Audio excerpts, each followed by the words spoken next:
buenas tardes. Nuevamente estamos en Comunícate. En esta ocasión tenemos una mesa redonda bastante interesante. En esta ocasión, dos profesionales de nuestra casa de estudios, de nuestra carrera de comunicaciones, tratarán un tema muy interesante relacionado al mundo de la comunicación. En esta ocasión tenemos al profesor Manuel Santillán Vázquez. Manuel Santillán Vázquez es un comunicador experto en estrategias de comunicación o de comunicaciones corporativas, consultor en cultura, identidad, imagen y reputación, proyectos de responsabilidad social para diversas organizaciones nacionales e internacionales. Además es consultor científico en el desarrollo de plataformas de Internet, e-learning y gestión del conocimiento. Es investigador y docente universitario tanto en Perú y en Alemania, donde realizó sus estudios universitarios en la Universidad Ludwig Maximilians. Tiene también una maestría, un Magister Artium. En este caso, un fuerte aplauso para el profesor Manuel Santillán Vázquez. Igualmente nos acompaña en la mesa el profesor Livingston José Crawford Tirado. Él es investigador y docente colombiano. Estudió en la Universidad del Norte de Barranquilla y en la Universidad Jorge Tadeo Lozano. Igualmente siguió estudios de maestría en comunicación social y doctorado doctorado en filosofía en la Universidad Mayor de San Marcos. También docente de nuestra casa de estudios hace buena cantidad de años. Entonces estamos muy contentos de tenerlos a los dos. Y además está moderando este evento nuestro coordinador Ricardo Benjamín Ramos Jaramillo. Adelante, Ricardo. Gracias, Iván Martín. Muy bien, hoy día nuestros dos queridos profesores van a ser de gurús. Y además de ser de gurús, van a ser de profetas, porque van a intentar pronosticar algo tan impronosticable como los nuevos escenarios de la comunicación. Y vamos a intentar que sea a través de un diálogo enriquecedor, si puede ser punzante también, y por supuesto con la participación de ustedes en algún momento con sus preguntas. Entonces, para no explayarnos en los prólogos, vamos a plantear el primer tema. El primer tema es el antes y el después de la comunicación. Puede ser la comunicación mediática, la comunicación no mediática, en toda la amplitud que este término pueda suscitarles a ustedes, a partir del surgimiento, la aparición y esta evolución vertiginosa que viene teniendo lo digital, la comunicación digital, y quizás en particular las redes sociales. ¿Qué antes y qué después? ¿Qué hito, qué barrera, qué frontera está planteando esto? Empecemos con Manuel. Mira, es una pregunta muy compleja, es una buena pregunta, ¿no? Y una respuesta en el espacio de tiempo que tenemos es imposible dar, ¿no? Pero más o menos podríamos esbozar algo, sí.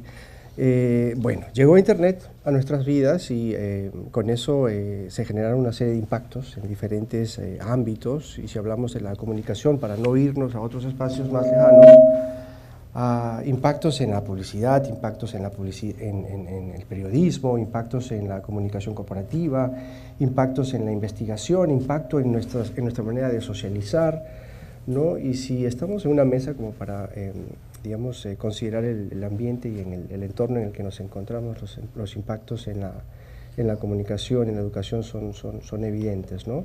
Ahí podríamos ir también revisando aspecto por aspecto cuáles han sido los impactos en la publicidad, por ejemplo, ¿no?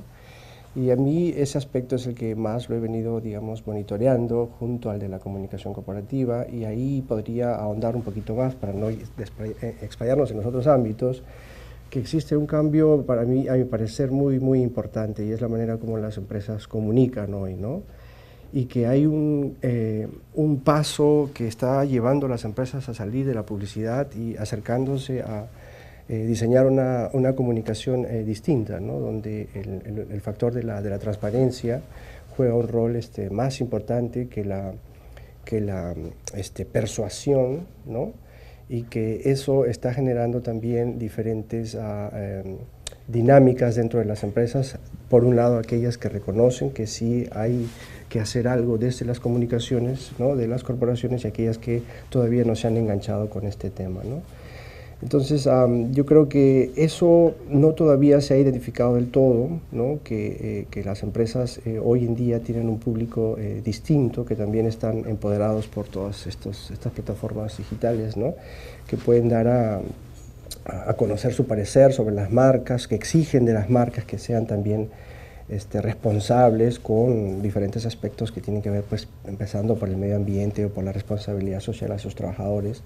Tenemos a un público inmerso en redes sociales que están en todo momento cuestionando también la manera como las empresas presentan sus productos, cómo comunican, qué es lo que hacen, ¿no?, y qué es lo que dicen en muchos casos, ¿no? Y de eso podemos ver todos los días si abrimos los ojos sobre cómo las audiencias han empezado a formar parte de un elemento más que las empresas están reconociendo, algunas, no todas, ¿no?, y que las están incorporando dentro de sus estrategias corporativas, ¿no?, y que incorpora también el aspecto de la publicidad. Yo creo que la publicidad está cambiando de importancia a lo que teníamos antes en la era del broadcasting, ¿no?, en los años 80, 90, cuando las empresas sacaban sus anuncios publicitarios y el consumidor veía eso, se sentía seducido, iba a la tienda y compraba, ¿no? Esos tiempos han cambiado completamente. Entonces, si hablamos de Internet, que ha cambiado, podríamos hablar de muchas cosas. En este ámbito que acabo de describir, me parece que sería importante que reconozcamos, y sobre todo como comunicadores, que en realidad la labor va a ser nuestra, de llevar este mensaje a las empresas. También sepamos que eso es lo que las empresas deberían de incorporar dentro de dentro de su comunicación, ¿no? Y podríamos seguir viendo dónde hay más impactos, ¿no? Pero yo creo que más o menos esto sería uno de los que yo podría resaltar y decir que es importante, ¿no?, destacar. Ok, gracias por ese primer acercamiento. A ver, sí, retomando lo que dice Manuel, ustedes que están estudiando comunicación se liberaron del enfoque del estudio de la comunicación cuando se decía que había que ser objetivos. Y el gran dilema es si éramos objetivos o éramos subjetivos, y la televisión y las nuevas tecnologías, o sea, lo nuevo, la presión por lo nuevo y por el manejo de lo nuevo siempre ha existido, y ustedes son como el ámbito de lo nuevo y nosotros el ámbito de lo viejo. El asunto es que si no logramos hacer conexión entre lo nuevo y lo viejo, los nuevos se pierden en la novedad y los viejos nos quedamos en la era arcaica. Creo que la verdadera dinámica de preguntar qué tanto ha cambiado, digamos, la comunicación en tiempos de Internet pasa por la manera como han migrado los discursos, las narraciones de un medio a otro. Nosotros, Carlos Monsiváis, que es un teórico mexicano, decía: los habitantes del Nuevo Mundo somos migrantes culturales, es decir, hemos migrado de la radio a la televisión, al cine, a la prensa, y ahora estamos migrando a Internet. Entonces, ¿qué tanto ha cambiado? Tenemos que resolverlo nosotros preguntándonos qué tanto hemos migrado nosotros. ¿Cuál ha sido el tránsito de nuestras migraciones? ¿Qué tanto radio conocemos? ¿Es importante la radio? ¿Va a dejar de ser importante? Charles Chaplin, cuando le dijeron sobre el cine sonoro, dijo: será una moda que no superará el verano. ¿No? Entonces siempre lo nuevo trae un clima de tensión que hay que tramitar y que resolver, pero eso, claro, nos pone una tarea, digamos, profunda, hacernos las preguntas serias de qué manera la irrupción del Internet ha cambiado no solo la manera de representar el mundo, sino la manera de que las empresas de comunicación se volvieron más honestas, diría Manuel. Yo diría que más honestas, nos cambiaron su forma de vender su mercancía. Es decir, y ahora es más serio. Antes nos decían: sí, hay que ser objetivos, tenemos que estar de acuerdo. Los medios de comunicación tienen que educar, entretener, informar, Hoy en día nos dicen los medios de comunicación son un negocio que produce dinero como produce dinero alguien que produce tornillos y tuercas. Solo que la mercancía son los datos. Entonces, en ese mundo del mercado de las imágenes, de los discursos y de las ideas, tenemos que revisar qué tanto han cambiado nuestras percepciones del mundo a través de estos medios nuevos. Creo que ahí tenemos una primera mirada de cómo cambiamos. Bueno, luego de estas dos primeras intervenciones, quizá hay algunas apostillas. A ver, alguna dúplica. No, nada, solamente para complementar lo que decías, ¿no? Respecto a la migración, ¿no? Que hay que ver que no solamente venimos de la prensa escrita, por la radio, a la televisión y después a internet, sino que estamos en una fase, yo diría, un poquito más compleja, ¿no? Donde inclusive también hay autores que hablan de la convergencia, ¿no? Que tiene que ver con los contenidos que se pueden mostrar en distintas plataformas, ¿no? Sean estas en formatos impresos, en la radio, inclusive dentro de internet en toda su especificidad, en diferentes espacios también dentro de la red, ¿no? Y es ahí donde las exigencias a los comunicadores se han convertido en algo mucho más complejo de lo que era estudiar y ejercer como comunicador hace 20 años, ¿no?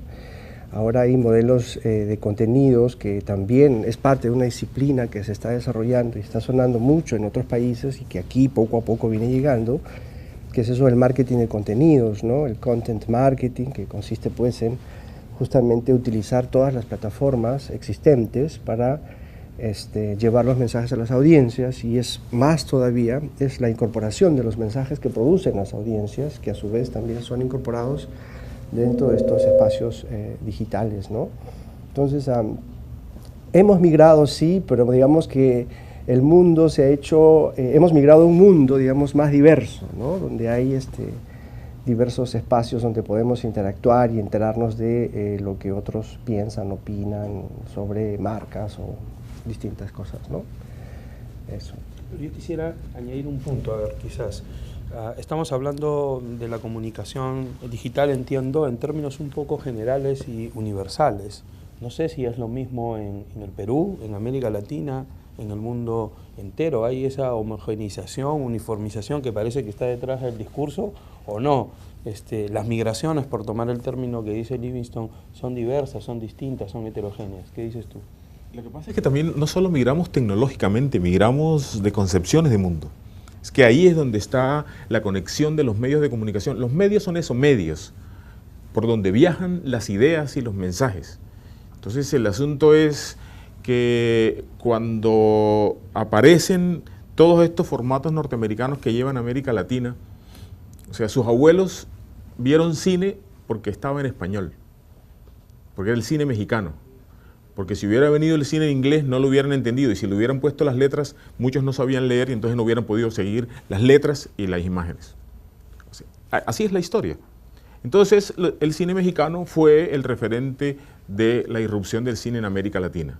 Que no era bueno ni malo, era americano. Claro, y entonces estaba ahí planteado, y ese es el imaginario que tenían ellos del cine, es ese imaginario. Ustedes tienen otros imaginarios porque están en otros contextos, pero yo creo que se repite la misma relación. Si no saben inglés, entonces la mitad de internet no lo pueden leer. O sea, casi que están como sus abuelos. Y esas son las preguntas que hay que hacerse. Es decir, entonces, ¿qué hacemos con tener el smartphone de última generación si no sabemos inglés, y mucho menos si no sabemos el tercer idioma, francés o alemán?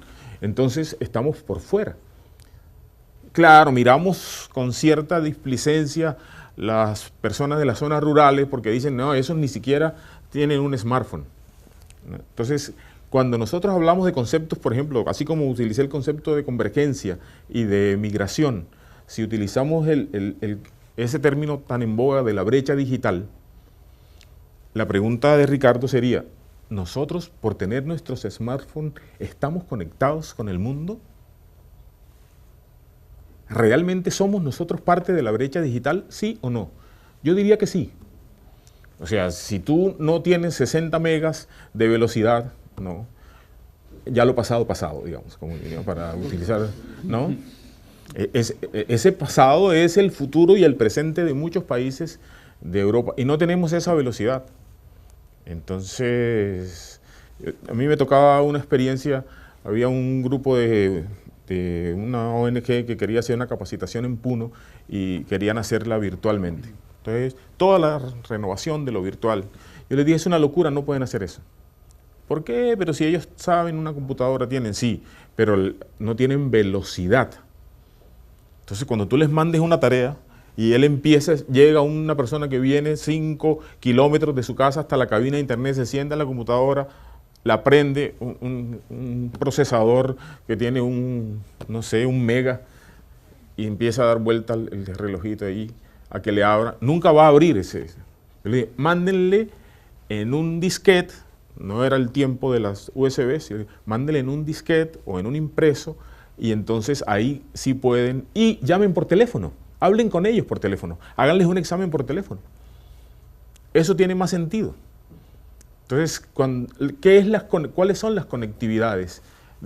¿Qué significa estar conectados? Esa es una pregunta seria, porque entonces es posible que nos esté pasando lo mismo que le pasaba a nuestros abuelos cuando solo veían cine mexicano. Y yo creo, para agregar un punto adicional, es pensar un poquito más en nuestros nietos también, ¿no?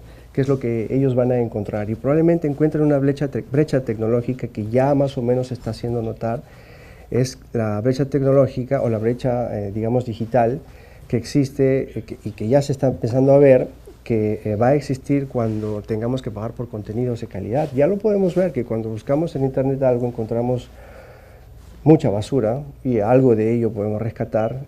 Al parecer, pues, se van a empezar a cobrar por contenidos, ya está sucediendo, ¿no? Y otra brecha digital que también ya la estamos viendo, ¿no? Es la brecha que tiene que ver con la seguridad en internet.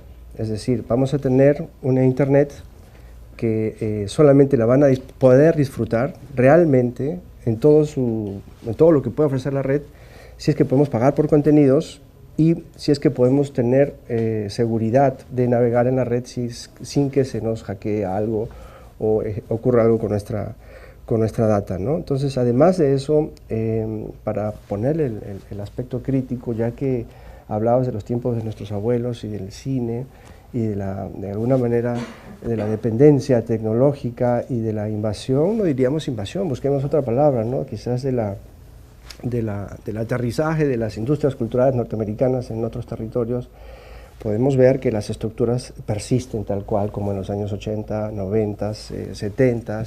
Existe todavía una gran dependencia de la cual no podemos salir y que esto todavía sigue teniendo inclusive un tamaño muchísimo mayor. Pensemos en los beneficios que obtienen todas estas herramientas o plataformas digitales de origen norteamericano, que básicamente están beneficiándose con su negocio en otros países y no con... o sea, sus ingresos provienen básicamente de los países que están fuera del territorio norteamericano, ¿no? Y junto a las plataformas vienen también pues todos esos contenidos que ya conocemos desde los 80s, Hollywood, y 2013 tenemos lo mismo, ¿no? Ahora, empezamos esta ronda hablando del antes y el después. Pero este antes y el después lo podemos calificar, lo podemos signar. Algunos lo critican. O sea, no es todo cambio en sí mismo. Bueno, puede ser inexorable, pero no necesariamente puede estar desprovisto de una lectura crítica.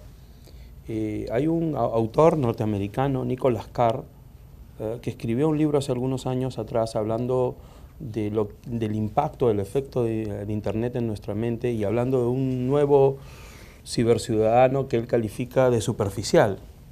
A mí me parece que Nicholas Carr es algo así como fue Giovanni Sartori para lo audiovisual, o sea, Internet sería un Homo videns recargado, ¿no?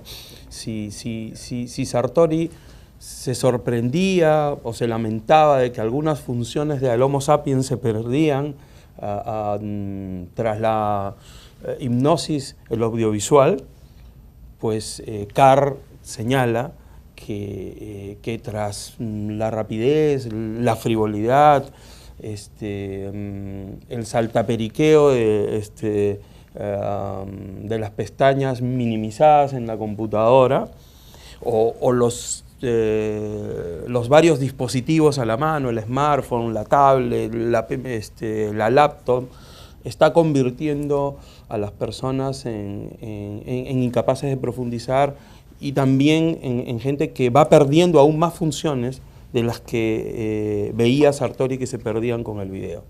¿Ustedes comparten esta lectura o son unos optimistas más bien? Bueno, yo no soy un optimista, pero generalmente. Digamos, en términos generales no soy, o sea, prefiero pensar mal y acertar a veces.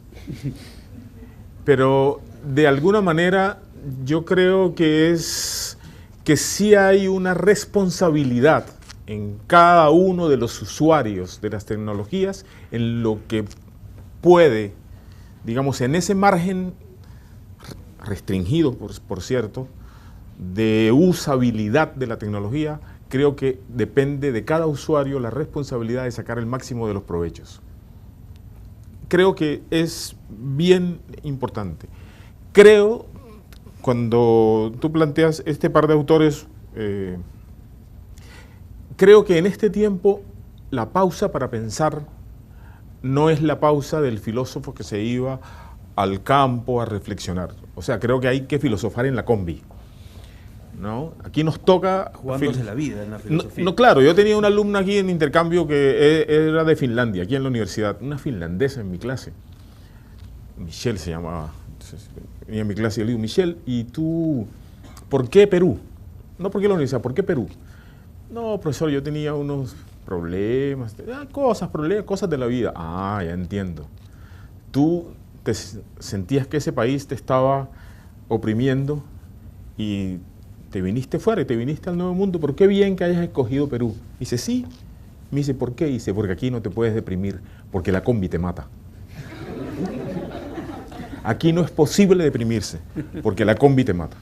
Entonces yo creo que realmente el asunto es que si tú usas el Internet, si tú usas las herramientas para, digamos, hacerte las preguntas que quieres, indagar, puedes ir subiendo de niveles y vas a encontrar los escollos que tienes, pero la tecnología te puede ayudar a pensar, ayudar a desarrollar tus potencialidades sin que necesariamente digamos, haya que tomar el papel del bueno o del malo, o sea, de quien se opone y las mira con recelo, o del que solo se entrega a ellas, digamos, abandonados, como si las tecnologías fueran neutrales. No son neutrales, no son neutrales. Las tecnologías están inscritas en unos sistemas ideológicos y en unos sistemas políticos y en unos sistemas de producción económica. Y nosotros tenemos que saber eso para poder, en ese marco de libertad que tenemos, mirar qué máximas potencialidades le sacamos a esa tecnología y qué tantas ventajas podemos lograr, pero de manera individual. Yo creo que no es así, que las redes sociales, los usuarios, los cibernautas, creo que el ciudadano, digamos, este ciudadano que se conecta solo, individualmente y que interactúa con un montón de estancias, lo hace en una profunda soledad. Yo creo que la gran develación que hacen las redes sociales es que nos descubrimos absolutamente solos. Y creo que ese enfrentamiento a la soledad es el que nos va a facturar la pregunta más seria sobre nuestra ubicación en el mundo. ¿Qué hacer con nuestra soledad? Estamos conectados con el mundo y el mundo no nos llama. Ese es el gran dilema. La soledad del Facebook.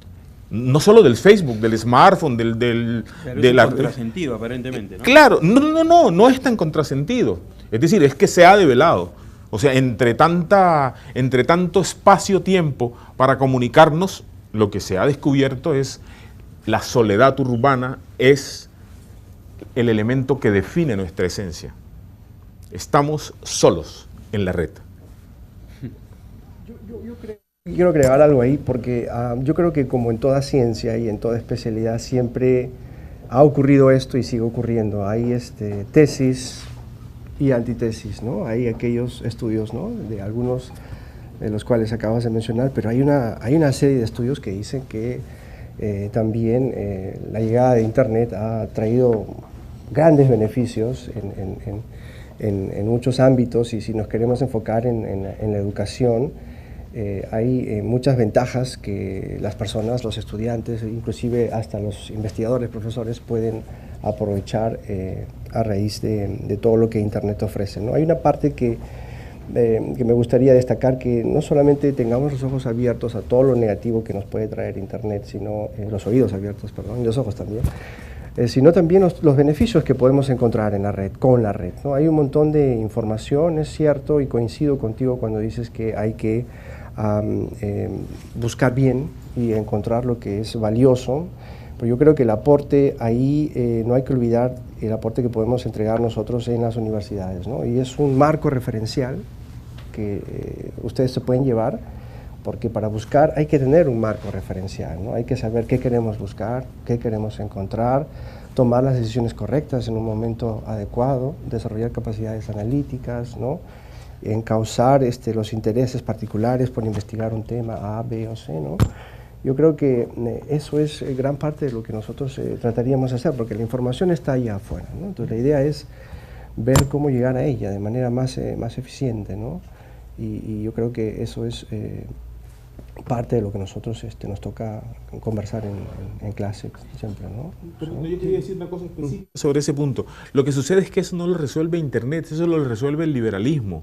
O sea, quienes han visto conmigo el texto ¿Qué es la educación liberal? De Leo Strauss, saben que él lo dice en un pequeño texto de 2 cuartillas. Busquen en Internet, en su smartphone, y verán, ahí aparece. ¿Qué es la educación liberal?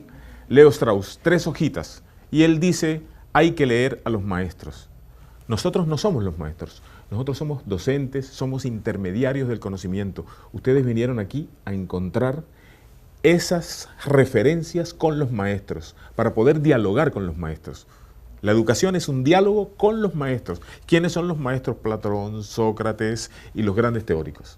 Con ellos, y ustedes vinieron aquí a que nosotros les demos algunos tips. Las categorías para entender a los maestros. Esas categorías para entender a los maestros. Es ahí donde está. Independientemente, cuando era la televisión y cuando era la radio y cuando era el Internet, es lo mismo. Es decir, la educación liberal, la esencia está en que ha democratizado el acceso a la información. O sea, es ahí, en la sociedad, lo que llaman la sociedad del conocimiento.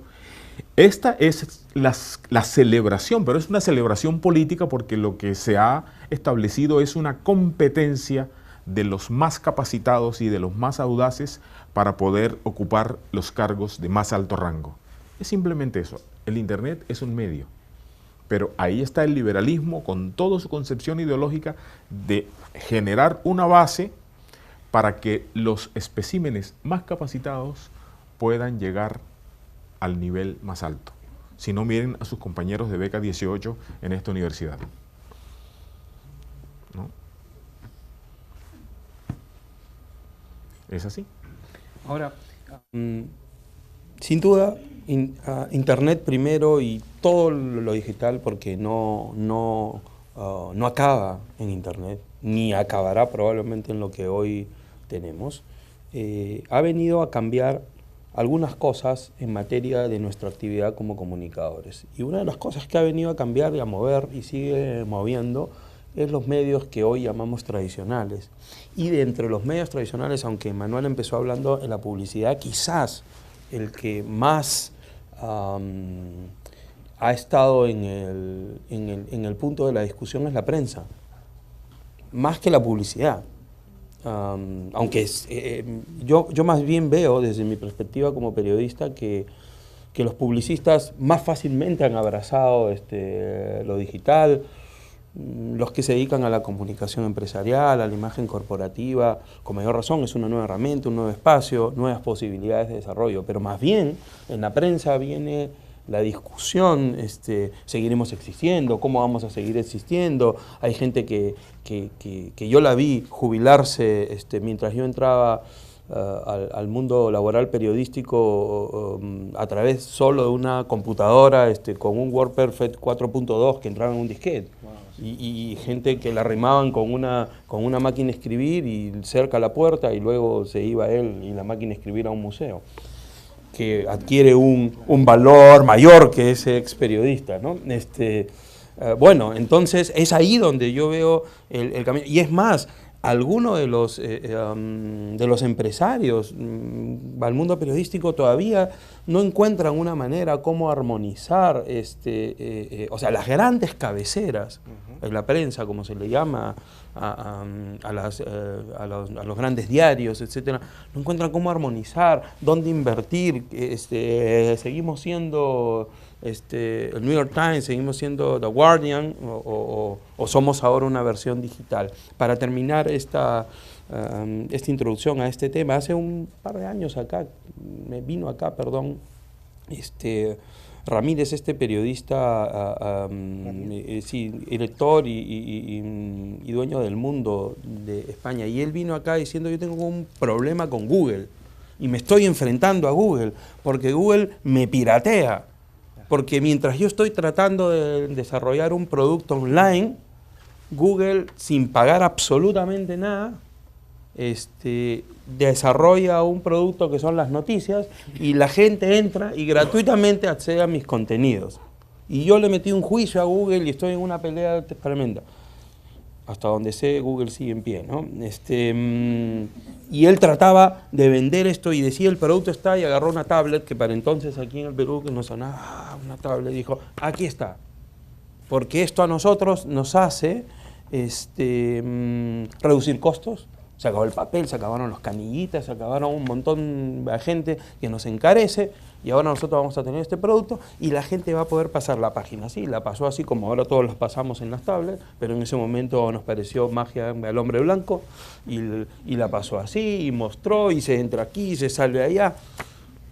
Pero da la impresión que la gente no ha respondido, las cosas no han salido como él esperaba. Entonces, yo pienso que el campo de la prensa es un campo todavía por dilucidar, y no está dicha la última palabra, por lo menos diremos nosotros pues la penúltima. A ver, Manuel, ¿qué opinas? Mira, sobre eso sí, pues se habla de una crisis, ¿no? Crisis del periodismo, pero no del periodismo como profesión, sino como negocio, ¿no? Como negocio que, si miramos un poco más allá, le está generando realmente pérdidas pues a grandes periódicos de tradición de muchos años atrás, ¿no? Hace un par de meses cerró este semanario Newsweek, ¿no? Que lleva más de no sé cuántos años de existencia, y otros periódicos también ya le... Exactamente, y otros periódicos le han seguido también. En Europa algunos periódicos más han cerrado. Entonces el modelo de negocio de los periódicos tradicionales con su versión digital, en algunos casos lo que han intentado es cobrar por contenidos, cosa que no ha funcionado. Los usuarios se han ido, por un lado, justamente con lo que tú mencionas, con lo que ocurre con Google, ¿no? Y eso ha tenido como consecuencia que en algunos países europeos se están tomando medidas legales para que Google tenga que retribuir financieramente a los verdaderos productores de los contenidos, ¿no? Que en este caso serían pues los periódicos que tienen sus versiones digitales, ¿no? Esto ya ocurre, por ejemplo, con los contenidos que vemos en YouTube. Del mismo modo, hay empresas que dicen que se ven perjudicadas porque sus contenidos terminan apareciendo en YouTube, ¿no? Entonces ya hay modelos, por ejemplo en Alemania, donde se le prohíbe a YouTube mostrar contenidos porque las empresas que producen esos contenidos quieren protegerse, pues, y también no ver en riesgo su negocio, ¿no? Es más, una cifra, por ejemplo, que el 70% de lo que nosotros podemos ver aquí libremente es lo que en Alemania no se puede ver, ¿no? Es decir, ellos ven apenas una parte de lo que nosotros vemos en YouTube, ¿no? Porque lo demás está restringido, hay que ellos pagar. están acostumbrados a pagar desde antes. Nosotros estamos acostumbrados a no pagar desde antes. Sí, pero la idea es esta, ¿no? Que hay una crisis financiera, los medios tradicionales tienen problemas, y de otro lado, para ver qué está ocurriendo a raíz de la llegada de Internet, son estas propuestas alternativas, ¿no? Ves el periodismo ciudadano en formato de blogs, ves periódicos que han nacido prácticamente de la nada y que tienen un éxito tremendo, que casi ya son un nuevo modelo de negocio para los periódicos tradicionales, ¿no? Hablemos del Huffington Post, junto a otros formatos más, ¿no? Inclusive hay versiones digitales que solamente existen en digital y no existen en formato impreso, que las empresas tradicionales están tratando de sacar. Uno de estos ejemplos en el mercado local es ese diario 360, no sé si lo conocen, ¿no? Que es del Grupo El Comercio, pero que solo existe en Internet, ¿no? Entonces, y que funciona con el mecanismo de Huffington Post, ¿no? Son personas que investigan cada uno de sus temas y contribuyen, inclusive en algunos casos sin recibir retribución alguna. Yo creo que ese formato de periodismo es para tomar muy en cuenta y está amenazando realmente la calidad del periodismo que encontramos en los periódicos tradicionales, ¿no? Porque en muchos de los casos se trata de contenidos desarrollados por investigadores especialistas en su materia de la que escriben, y no son periodistas que han pasado 5 años estudiando periodismo en la universidad, que tienen que empaparse primero de un tema para poder escribir sobre esto, ¿no? Y la calidad de ese periodismo, comparada a la calidad de un investigador de 10 años con un PhD en universidad, qué sé yo, se nota, y entonces es ahí donde nos podemos cuestionar, ¿no?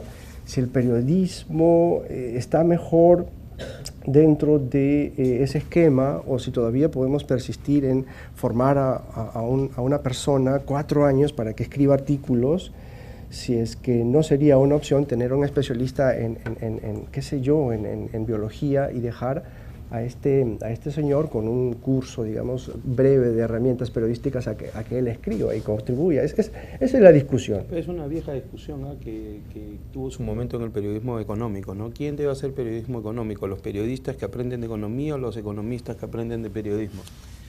Bueno, parece que es otra manera de actualizar la discusión. Pero es que en el periodismo, digamos, una de las tendencias de la formación en periodista es precisamente esa. Sobre todo empezó no solo con el periodismo económico, sino con el periodismo científico. Sí, porque lo más difícil en la vida es preguntar, ¿no? Y entonces, cuando ibas a un periodista que vas a la formación de saber de todo, en esa vieja tradición enciclopedista de conocer de todo un poco, o sea, un mar de conocimiento por 1 centímetro de profundidad, cuando tienes que ir a dar información y tienes a una persona enfrente, entonces un montón de científicos se levantaban, ya había dicho una pregunta, explicaba y veía que no lo entendían, y entonces la tendencia ha sido últimamente, en términos de periodismo científico, es preparar a los científicos en un curso de técnicas de periodismo, y esos son los periodistas científicos. Preparar a unos economistas en el lenguaje del periodismo, y esos son los periodistas económicos de muchas de las empresas. Pero digamos, si comparamos esa dinámica, que es una dinámica, digamos, que más europea y norteamericana que nosotros en América Latina, tendríamos, para retomar tu discusión sobre el Homo Videns y todos estos discursos de Humberto Eco y de los franceses, que había un texto, yo no sé si ustedes se acuerdan, que decía que el público perjudica a la televisión, ¿no? Entonces, la tesis era, si es que el público perjudica a la televisión, ¿cómo y de qué manera el público perjudica a la televisión? El argumento es más o menos simple: las empresas le damos a la gente lo que quiere. Hagamos la pregunta en el Perú. ¿El público perjudica a la prensa? Porque es que un país que tiene más de 30 periódicos, de la calidad de los periódicos que tiene, entonces tenemos un mercado. O sea, el Trome es el periódico de mayor lectoría en América Latina. Entonces la pregunta es, ¿cuál es la idea? ¿Tener el orgullo de tener el periódico con mayor lectoría, o es que el público perjudica a la prensa? Yo creo que es un problema estructural, ¿no? Todas las naciones tienen un sistema de comunicaciones, ¿no? Y este sistema de comunicaciones no nos permite, digamos, poner en práctica un periodismo distinto al que tenemos, ¿no? El periodismo tuvo un problema, se enfermó, ¿no? Y se enfermó cuando el periodismo se empezó a considerar como un negocio, ¿no? Y lo que tenemos en nuestro país en realmente es eso, ¿no? Tenemos un periodismo que busca obtener un beneficio económico, ¿no? Por ende, no tenemos un periodismo que quizás trabaje otros aspectos que son necesarios para que una sociedad se desarrolle, como lo vemos en otros sistemas de comunicación, quizás en otras naciones, ¿no? Entonces, yo creo que es un problema estructural. Tenemos los medios que tenemos, y así es que hay que ver cómo nos acomodamos en ese esquema. Internet nos puede ayudar algo, porque podemos tener otros puntos de vista. Siempre es interesante ver qué se escribe sobre nosotros fuera de nuestras fronteras, ¿no?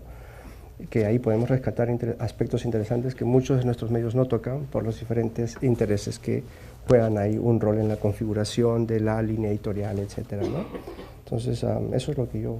Ahora, miren, bueno, hemos salido de lo digital a lo impreso netamente, pero yo, mis alumnos saben, y también Livingston, con quien he hablado de esto más de una vez, desde la época de la maestría, yo tengo la convicción, más que la impresión, de que la situación de la prensa en el Perú actualmente, que es una singularidad en América Latina, es heredera de la prensa de finales de los 90, llamada la prensa chicha, que es la prensa amarilla peruana, manejada con intereses políticos desde el poder de entonces.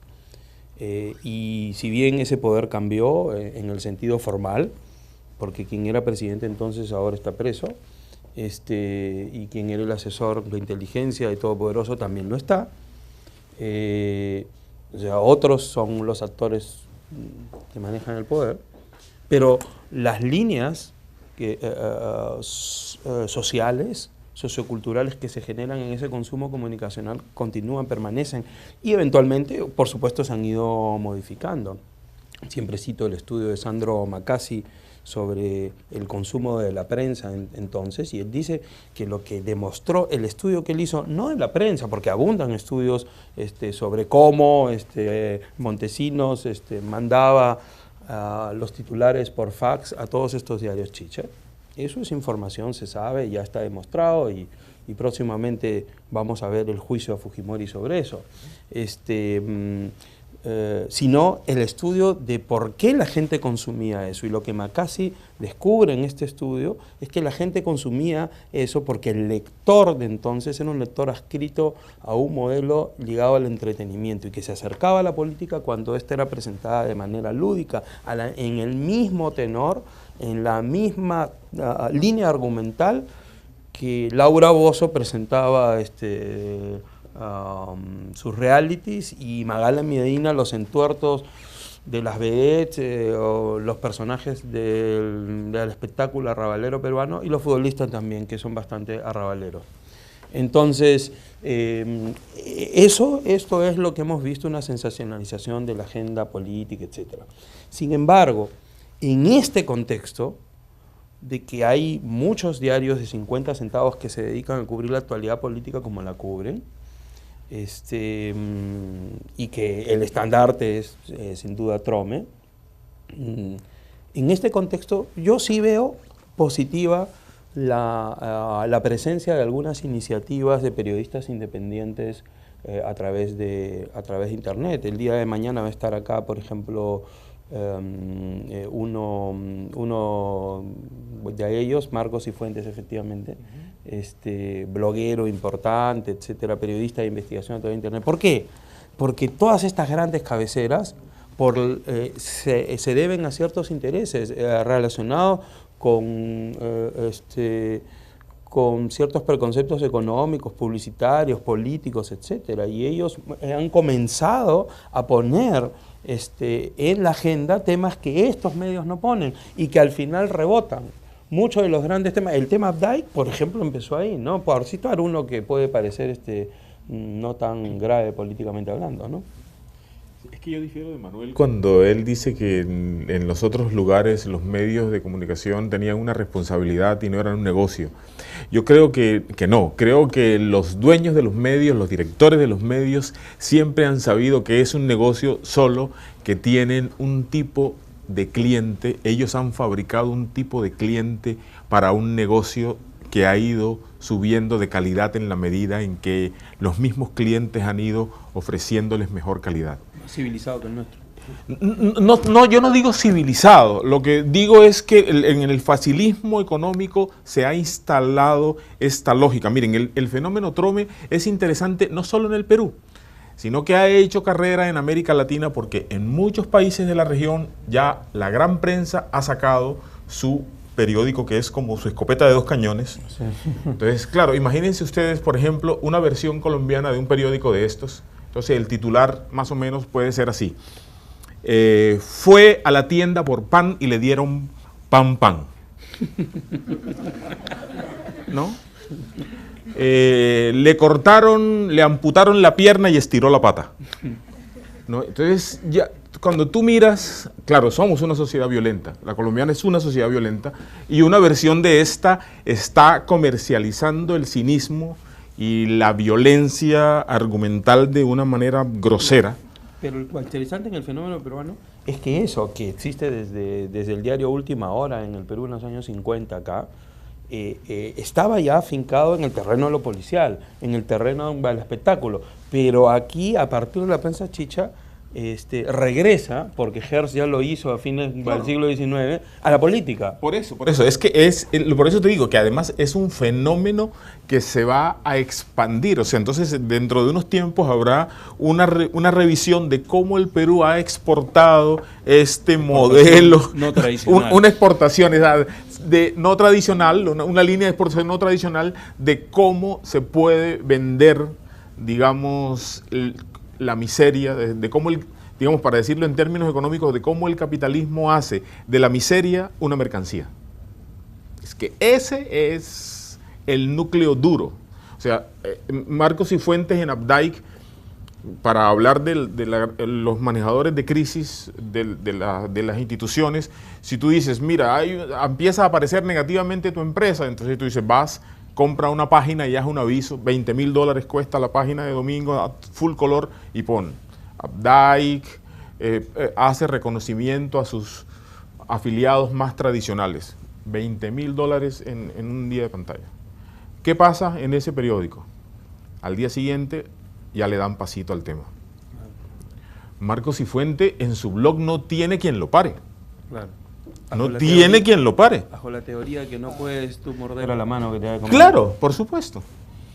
Eso que dices que no tiene quien lo pare, en estos últimos días se ha venido debatiendo. No hay una ley que se está por prácticamente... Sí, la de los delitos informáticos. Así es, ¿no? Entonces hay que estar muy alertas como comunicadores porque eso podría significar, pues, poner en peligro este periodismo alternativo del que... Sí, pero en este momento, en el caso Updike, no hay quien lo pare. Él ha puesto la agenda y ha puesto a que los medios tradicionales, lo sigan. ¿No? Es interesante porque es él el que puso a los medios a jugar en una agenda en la que él solo va como tigre suelto en la pradera. Interesante. Si lo van a tener aquí, aprovechen, digamos, preguntarle su percepción sobre eso. Eso es lo interesante. Bueno, entonces ya hemos dado cuenta un poco a la prensa, por supuesto que no hemos dado la última palabra, como dije, pero hay algunas cosas que ustedes han dicho hace unos momentos en torno a los nuevos retos que esta situación, la comunicación digital, plantea para el perfil del comunicador. Todos los que estamos en esta mesa hemos sido formados en otra realidad, bajo otras lógicas, y nos hemos tenido que ayornar con gusto o a disgusto, pero lo hemos tenido que hacer. Pero ahora ya los cambios, algunos ya están instalados, entonces ya se podría hablar de un nuevo perfil del comunicador, de su formación profesional a partir de la comunicación digital. Pero quizás algunas cosas deban permanecer. Y entonces podríamos preguntarnos qué debe permanecer, qué debe cambiar, o qué permanece y qué ha cambiado ya. En cuanto al perfil del comunicador, ¿cuál es el comunicador de la comunicación digital ahora en el siglo XXI, en comparación quizá a la que fue nuestra formación y al que fue nuestro perfil en su momento? Manuel. Mira, yo creo que parece que mucho ha cambiado, pero hay cosas que no han cambiado y está bien que no hayan cambiado, ¿no? Yo creo que es una profesión que tiene que ver mucho con los valores, ¿no? Y que si es que los reconocemos y los sabemos cultivar, siempre vamos a llevar esto indistintamente si los tiempos han cambiado y si llegaron nuevas tecnologías, ¿no? Entonces, lo que ha cambiado sí son justamente estas herramientas digitales que exigen pues nuevas habilidades de nosotros como comunicadores, ¿no? Y estas cosas tienen una desventaja, ¿no? De que sale una hoy y ya mañana es obsoleta, ¿no? Entonces requiere y exige de nosotros una actualización constante. Los tiempos son más rápidos, muchísimo más que en los años 90, 80, cuando estudiábamos, ¿no? Y eso es un reto, ¿no? Sobre todo saber diferenciar pues qué es lo que actualmente es útil usar como comunicador y qué es lo que más bien nos distrae, que aporta a los distintos temas relacionados a la comunicación, ¿no? Entonces es una fase bien interesante desde la comunicación, ¿no? Pero también es un reto, ¿no? Es lo que podría decir. Hay que entrenar las neuronas, punto. O sea, hay que entrenar las neuronas, hay que saber escribir y para saber escribir hay que saber pensar. Ese es el asunto. Que los tiempos son otros, que los formatos son otros, pero el criterio es irreemplazable. El asunto es ese. Saramago decía, hoy se escribe más y peor. Entonces tenemos un montón de blogueros que están ahí en la soledad de su internet, en solitario, escribiendo como la letra de molde es tan sagrada, porque venimos de la estructura del libro, de la tecnología del libro, el libro sagrado. Entonces nosotros nos hemos acostumbrado a que el negro de humo impreso tiene una suerte de, digamos, de designio, ¿no? De Dios. Todas las tres religiones, o sea, el Corán, la Torá y la Biblia son el libro. Y entonces cuando ustedes hacen sus trabajos, mis alumnos, yo les digo, yo no acepto que digan que el ensayo, profesor, hacen un paper, como dirían los gringos, ¿no? O sea, traiga un paper, pero no va a ser un ensayo. Un ensayista es una persona que ha estado varios tiempos en la universidad, ha leído varios autores y después él, con toda esa información, se sienta y le dice, yo con mi propia voz digo que, y voy a ensayar lo siguiente. Escuchen. Y entonces escribe su texto, ¿no? Ustedes son formados en la era del PowerPoint, ¿no? Nosotros no teníamos de eso. Para hacer una distinción. Sin embargo, los estudiantes piensan que de una lámina a la otra, porque simplemente hay una secuencia entre una y otra, el discurso está ordenado. Mentiras. Si no tienes un orden mental y no has construido el discurso, la lámina anterior no está relacionada con la posterior y es un desastre. Entonces tienes que tener entrenadas las neuronas y tienes que saber escribir. Escribir para internet, escribir para la radio, escribir para la televisión. Escribir bien es un oficio. Y eso no importa si los medios cambian y las tecnologías se vuelven más livianas o más pesadas o más rápidas. Piensen ustedes en una migración cultural. En los colegios antes estudiaban mecanografía. Se estudiaba mecanografía. ASDF, NLKJ, no sé. H. Esa cosa. H. Yo estudié. Tú estudiaste, bueno. Aquí tenemos un profesor que estudió mecanografía. mecanografía. Yo también. Claro, vino la computadora y desaparecieron el salón de mecanografía. Aunque el teclado es igual, ¿no? Exactamente, ese es el asunto.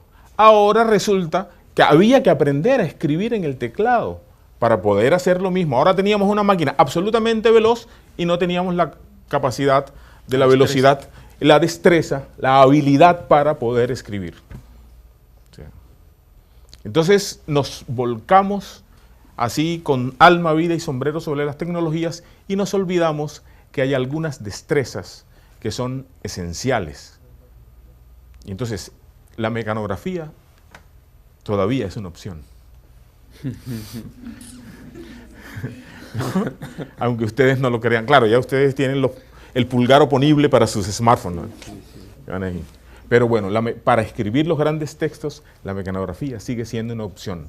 Porque la máquina es veloz, nuestras neuronas están mejor entrenadas, pero nuestros dedos no obedecen a la velocidad ni de la máquina ni de nuestras conexiones neuronales. Bueno, los viejos periodistas hacían una mecanografía de 2 dedos también, pero Claro. eran los índices. Sí, sí. Ahora son los pulgares. Sí. Sí, ahora son los pulgares. Bueno, sí, la articulación es un tema neuronal y se llama sinapsis, ¿no? Claro. Pero bueno, es algo que se cultiva. Es algo que se cultiva, sí. Yo recuerdo una palabrita. Yo recuerdo que cuando uno de mis hijos era chico, me dijo, papá, ¿tú cómo te ganas la vida? Escribiendo, hijo. Yo me gano la vida escribiendo. En algún momento de mi vida descubrí que la vida se podía ganar escribiendo. A veces he querido ser escritor, yo soy solamente escribidor, pero la comunicación escrita es una competencia, para hablar en términos académicos y modernos, que todo comunicador debe tener. Machaco esto a mis alumnos, y yo sé que me gano impopularidades por eso, ¿no? Pero es una impopularidad que ha asumido como un estoico destino, ¿no? Ahora sí. Solo para resaltar ese aspecto que mencionaba hace unos instantes y después de escuchar a mi compañero sobre las tecnologías, ¿no? Que ya estamos pasando de la era del PowerPoint a la era del Prezi, ¿no? Ya, sí. Las ideas se mueven y no. Sí, claro. Aquí sí que en el Prezi. Dan vuelta ahora. Ahora dan vueltas. Y que eso... Gran vaina. Como sin sinapsis. Así es. Conos y sinapsis dan vueltas, ahora las ideas dan vueltas. Y eso. Así es. Y además, si decías que hay que aprender a escribir, pues sí, hay que aprender a escribir. Y ahora lo que significa aprender a escribir para un periodista es aprender a escribir de acuerdo al SEO, ¿no? Para que, bueno, estos contenidos puedan ser ubicados en la red con mayor facilidad, ¿no? Eso tiene como consecuencia que los contenidos en realidad están perdiendo en calidad, en valor, pero de otro lado es lo que los empleadores están exigiendo de los comunicadores que ingresan a sus empresas a trabajar contenidos, ¿no? Y somos prácticamente, si somos comunicadores que nos desenvolvemos en la prensa escrita, somos esclavos de los algoritmos, y eso me parece lamentable, ¿no? Que sea así. Pero claro, es que ahí es donde está el trabajo de ustedes. O sea, el trabajo está en producir contenidos. Es que el gran problema es que la tecnología ahora nos rebasó en espacio. Ahora hay tantos canales de televisión, tantas radios digitales, tantos periódicos, y no hay contenidos. Ese es el gran problema. El gran problema es cómo formamos ejércitos de intelectuales, o sea, de gente que sepa escribir en serio, para poder producir contenidos audiovisuales, contenidos multimedias, contenidos escritos, contenidos solo visuales. O sea, ¿quién produce contenidos? Ese es el reto. Ahí es donde está el trabajo, en producir contenidos, en serio. Ese es el reto. Hablando sobre retos, y este es un tema que debo decir, la trastienda de este diálogo, que Livingstone nos planteó. Así que Livingstone va a tener la primera palabra en definir los contornos de su tema, ¿no? ¿Qué retos plantea la era digital a los profesores y estudiantes y a las propias universidades en cuanto a la formación de comunicadores sociales? A ver, ¿qué retos? Yo he dicho algunos antes, pero... Pero no has dicho aquel que me dijiste en el email, dilo ahora. ¿Cuál es el problema con los juguetes en los que estamos entretenidos en jugar? Claro, pero digámoslo, el asunto es que yo creo que la responsabilidad, o sea, siempre cuando los alumnos en la universidad, yo siempre digo, aquí viene uno de la universidad a reírse, ¿no? Ustedes están muertos de la risa todo el tiempo. El problema es que se ríen con la plata de otros. O sea, cuando se terminen de graduar, entonces van a tener que reírse con su plata. Y ahí esa es la risa que vale, ¿no? Porque uno tiene que andar por la vida muerto de la risa, pero con su plata, ¿no? Producida por uno. ¿Y cómo se produce la risa y cómo se produce la plata? Poniéndose serio, trabajando en serio, leyendo en serio, estudiando en serio. Y entonces, si bien la universidad hace sus esfuerzos, o sea, cuando yo entré a esta universidad era de drywall, ¿no? Una parte. Una parte. Bueno, yo me acuerdo. Y yo no soy tan viejo ni la universidad es tan vieja. Yo tampoco, pero también me acuerdo. Bueno, pero eso significa que vamos a mucha velocidad. Y hemos ido, la universidad exige, hay que tener títulos de maestría y vamos moviéndonos. Y nosotros vamos haciendo la tarea como intelectuales porque nos interesa, nos apasiona este tema y vamos. Pero los estudiantes tienen hoy una gran responsabilidad en el nivel el que alcanzan en su tránsito por la universidad. ¿Por qué razón? Unos alumnos me decían, profesor, son creo que de tercer ciclo, me decían, profesor, no se puede venir los domingos porque la biblioteca está inundada de los de beca 18. La palabra inundada. Inundada de los de beca 18. Yo les dije, prepárense, porque esos se van a tragar esa biblioteca. Esos muchachos tienen hambre de conocimiento y se van a tragar el conocimiento y se lo van a poner encima y se lo van a llevar. Y esos, algunos también tienen smartphone, ¿no? Ojo, algunos también tienen smartphone, pero esos los van a usar en serio. Esos los van a usar en serio. Y no solo, si ellos siguen en ese contexto, les decía yo a estos alumnos con los que había una cierta pregunta, yo les dije, y ellos van a decir, y nosotros somos los inteligentes. Entonces, ahora ustedes tienen una competencia. Yo celebro mucho que esta universidad tenga alumnos de beca 18. Es una de las, digamos, de las labores institucionales más audaces que yo creo que ha hecho la universidad. Porque eso los impulsa a ustedes a demostrarse que tienen una competencia y que tienen que competir por ser los mejores. Que esos juguetitos no les sirvan solo para comunicarse entre ustedes cuando podrían hacerlo personalmente. O sea, que esos aparatos y que esa conectividad pueda estar al servicio de su formación profesional, de la adquisición de destrezas y de habilidades, ¿no? Porque yo creo que la universidad ha ido haciendo un trabajo y se nota en el corto tiempo que la universidad llega y ha hecho un trabajo serio. Y van a faltar algunas cosas, pero va haciendo un trabajo en serio. Los profesores y el cuerpo de profesores, y Ricardo, que es una persona celosa del nivel académico, que los profesores podamos, digamos, mantener. Entonces, y todo el equipo de la universidad está pendiente en la formación continua y todo. La universidad está haciendo su tarea. Ustedes tienen que hacer la de ustedes. Tienen que mirar cómo no perder el conocimiento. Ese es el problema. Yo le digo que en América Latina hay un montón de universidades desmayadas, es decir, pierden el conocimiento. Decíamos al inicio también eso de las tecnologías, pero el punto que destacabas de esta época en la que se encuentran los aquí presentes, que en su mayoría todos son alumnos, que disfruten este tiempo, porque después la vida es realmente, no es fácil, no es dura, así es que este tiempo es lo mejor que les puede pasar. Es un momento para aprovechar y cuando mencionabas también lo de estos chicos de beca 18 que están en la biblioteca y absorben todo, hay que también, yo creo que ahí la importancia de la universidad, porque esa era tu pregunta inicial, ¿no? De cuál es el rol que nos toca, ¿no? Entonces yo creo que el provecho que le puede sacar un chico de beca 18 cuando lo pones en una biblioteca y quiere estudiar biología es haberle entregado algunas pautas, un marco referencial sobre lo que él va a requerir para, qué es lo que va a buscar, cómo va a buscar, ¿no?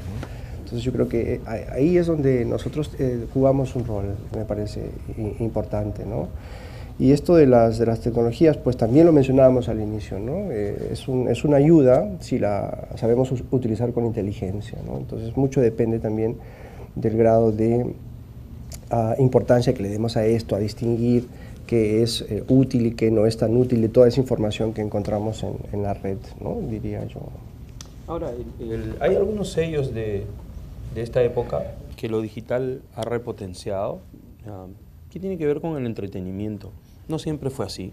Generaciones atrás el deber era algo más presente en la vida de las personas. La adolescencia existía como palabra y ahí nada más. Ahora es un target, y un segmento de consumo, ¿no? Engordado y ampliado por razones que tienen que ver con este sistema, ¿no? Porque estos smartphones se tienen que vender año a año, ¿no? No pueden durar tanto. Y bueno, entonces el entretenimiento es el signo de esta época. También el signo de esta época es que tenemos herramientas para acceder a la información, pero estos smartphones, estas tablets, estos laptops son instrumentos ambivalentes, pues. Sirven, dependiendo de quién los use, para el entretenimiento y para la información, o para entretenerse con la información. Quienes venimos de la época en que la información había que rastrearla, había que buscarla, habría que ir a un fichero, había que ir a una hemeroteca, a la biblioteca, y en el caso de mi experiencia personal, hasta buscar libros usados en el Girón Lampa, en Emancipación, cuando ni siquiera existía Amazonas, cuando la piratería no había inundado las librerías de viejo aquí en Lima, y ahí uno buscaba revistas antiguas, libros que uno se podía comprar porque los libros nuevos eran más caros. En ese tiempo uno rastreaba la información y se volvía o adquiría una cierta experticia en eso, ¿no? Cuando viene Internet es una maravilla porque todo está ahí. Pero quien nunca tuvo que buscar esa información posiblemente es una tentación para la sola, el solo solaz y al entretenimiento banal a veces, ¿no? Sobre Beca 18, antes de dar pase a las preguntas que seguramente van a ver, yo quisiera anotar algo más de lo que ya se ha dicho, que es que esto ya va más allá de la comunicación y del Internet. Algo que ha caracterizado a nuestra sociedad es la fractura, es la contradicción. Hay sociedades latinoamericanas en las cuales ha habido y hay una buena educación pública, en la cual ha habido convivencia de diversos segmentos sociales. Y en el Perú, al margen de todas las taras segregacionistas que solapadamente forman parte de nuestro ADN cultural, no ha habido esos espacios.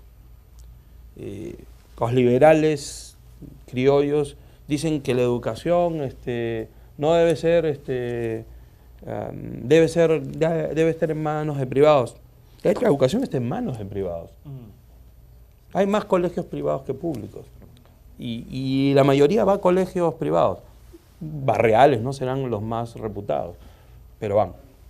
Entonces, el fracaso de la educación en el Perú no es solamente solo el fracaso de la educación pública. Sí había un fracaso en el pasado en esos términos. Pero es interesante que en una universidad privada se pueda generar ese espacio de interacción, porque es la posibilidad de que haya esa interculturalidad tantas veces mencionada, ¿no? No, pero yo creo que a nosotros nos toca una tarea como docentes, y es que, miren, la historia de la investigación en comunicación, el estatuto teórico se lo prestó a la sociología, en primera instancia, y a la psicología. Los métodos de investigación venían de la sociología y de la psicología. Y ahí empiezan todas las teorías de la comunicación y la escuela de Frankfurt, la escuela de Chiclayo, como decía un alumno mío, a molestar, ¿no? La escuela de Chiclayo. Entonces, y todas esas escuelas. Pero lo que toca ahora, con todas estas percepciones que tenemos sobre el uso que los jóvenes tienen de las nuevas tecnologías, creo, Manuel, que ahí tenemos nosotros una tarea fuerte, porque es que podemos volver a caer en manos de la psicología.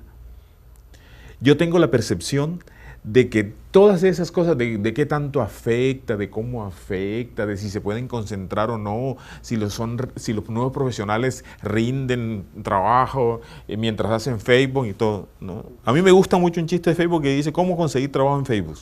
Abres la página de Facebook, busca la decisión desactivar y ponte a trabajar. Esa me encanta, ¿no? Pero, de todas maneras, al mismo tiempo, yo creo que nosotros, como investigadores, tenemos que, digamos, estar atentos a cómo desde la comunicación y desde el estatuto teórico que sí se ha creado desde la comunicación, empezar a dar respuestas no sociologísticas, no psicologistas del fenómeno del uso de las nuevas tecnologías y todo este discurso de las redes sociales, porque si no, la psicología se nos va a meter al rancho otra vez y eso va a ser la misma locura de los dos grandes discursos, la teoría de Frankfurt y la escuela de Chicago, y otra vez ahí en los dimes y diretes, cuando realmente creo que hay un mundo mucho más abierto para que la comunicación, digamos, dé cuenta, la investigación en comunicación dé cuenta desde el estatuto teórico de la comunicación sobre los problemas que la comunicación plantea. No sé tú qué ves. ¿Algo que quieras rematar? No, estoy completamente de acuerdo en eso, ¿no? en lo que mencionas. Todo depende pues del alto grado de, digamos, de análisis crítico de cada uno de nosotros que le podamos poner a esto, ¿no? Y que sepamos diferenciar en el momento preciso sobre si es que es una cosa que aporta o más bien distrae, ¿no? Y de hecho que ya hay estudios, ¿no? Que ahondan en los efectos de las tecnologías en la psicología de las personas, ¿no? Que también inclusive van a lo físico, ¿no? Cosas que pueden empezar como que cuando tienes el teléfono celular en el bolsillo, ya sientes que suena y vibra, pero realmente no suena ni vibra, ¿no? Pero ya eso parece que ya tenemos esa sensación, ¿no? Que va de lo psicológico a lo físico, inclusive los psicólogos le han puesto un nombre a eso, ¿no? Tienen nombre para todo. Sí. Sí, es un fenómeno psicosomático. Sí. No, imagínate además que si lo vemos eso en un ámbito más personal, los teléfonos celulares o las tabletas o los smartphones se han convertido en los babysitters del siglo, de estos tiempos, ¿no? Claro. Y tú lo ves, ¿no? Mi hermana, por ejemplo, cuando su bebito de 2, 3 años está fastidiando, pum, ahí le pone el iPad, ¿no?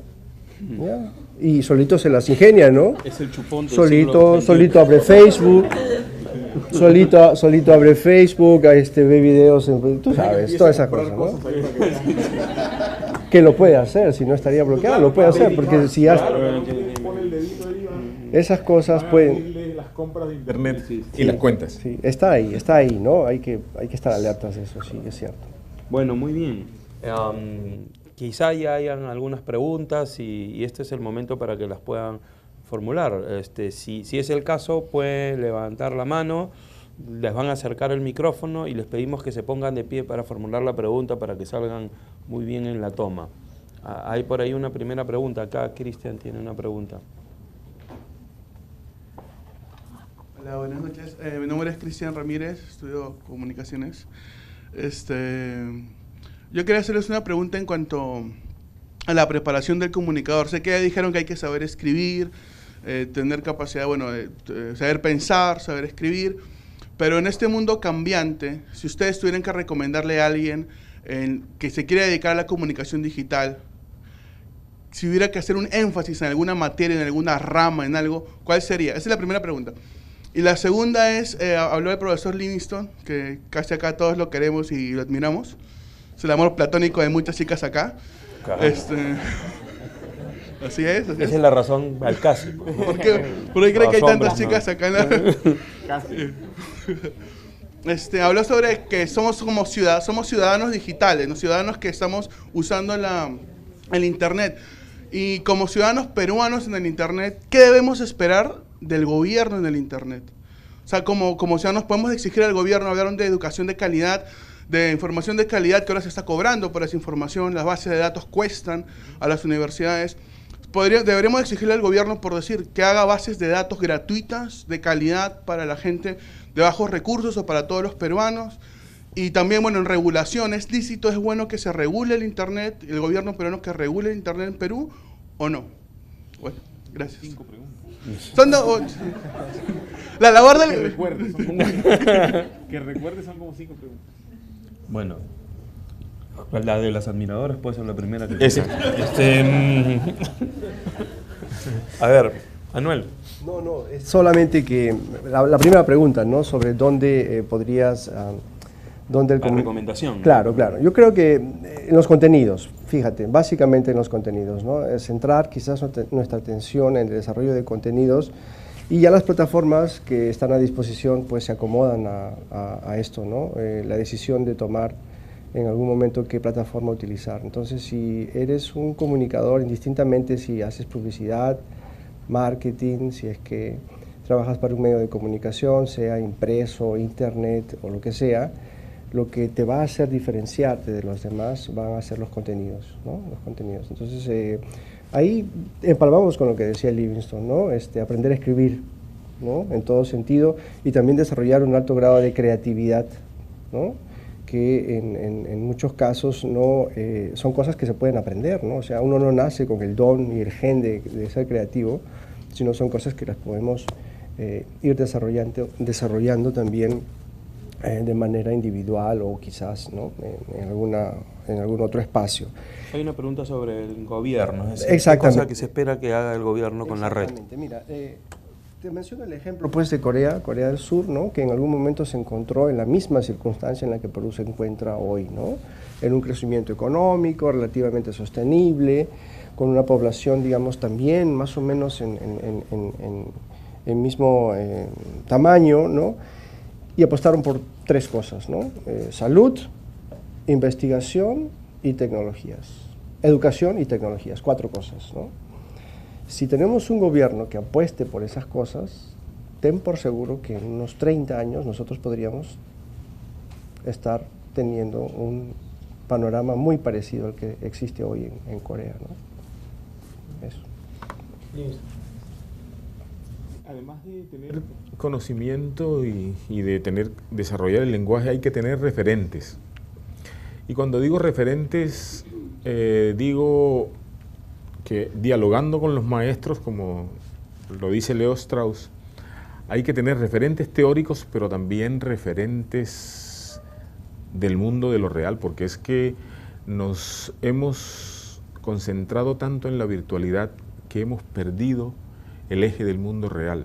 Por ejemplo, si ustedes son jóvenes ciudadanos peruanos, entonces cuando les dicen Bagua, eso simplemente es un nombre, es un espacio ni siquiera virtual, es una mera referencia lejana, ¿no? Cuando les dicen Chinchín Chuquipuquio, entonces ustedes tienen que saber dónde queda eso.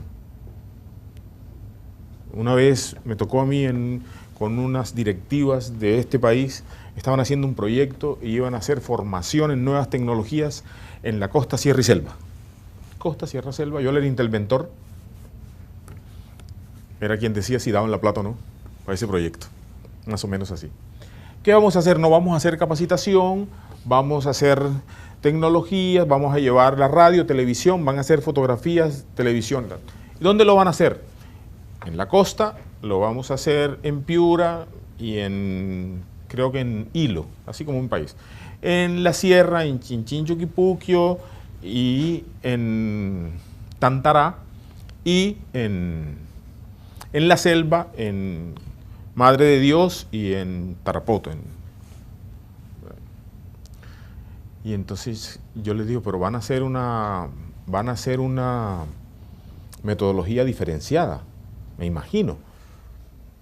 Dice, no, es la misma metodología. Bueno, sí, en expresión. Y bueno, ¿y cómo lo van a hacer? A ver, no, bueno, y yo le digo, ¿y en la sierra cómo lo van a hacer? Igual. Yo le dije, pero no puede ser igual. Entonces, creo que tendría que ser un poco diferente. Y entonces, ya una de las mujeres molestas, porque casi sentía que yo iba a decir que no.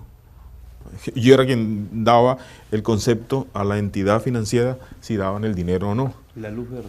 Claro, y entonces me dice, pero ¿cuál es su problema? ¿Por qué insiste tanto en que tiene que ser diferenciada la metodología? Le dije, por una sencilla razón, porque en Chinchín Chuquipuquio no hay luz eléctrica.